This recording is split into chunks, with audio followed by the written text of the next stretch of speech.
Okay, the next question I have is how can I factor polynomials?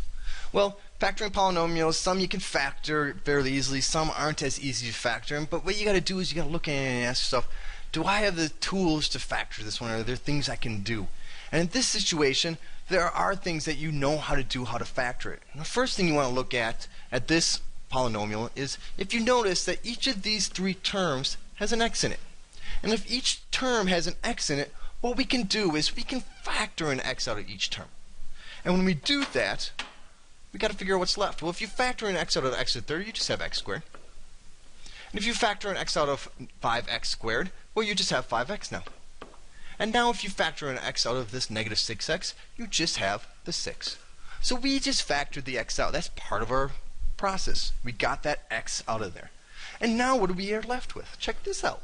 We are left with a trinomial. And last semester we worked hard on trying to solve these trinomials, and that's what this x is for. Let's just solve this. We'll factor this really quick. We'll pick this negative 5. Remember, we put that on top here. We take this negative 6 and put it on the bottom. And we ask ourselves, what times what is negative 5 to add together to be negative 6? And some might say 2 and 3 right away, but that's the tricky one. It's not 2 and 3. It's actually a negative 6 and 1 in this scenario.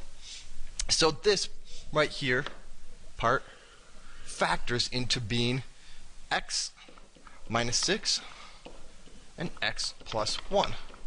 But we can't forget about the x. We bring that right down here, and there we go. We have completely factored this polynomial.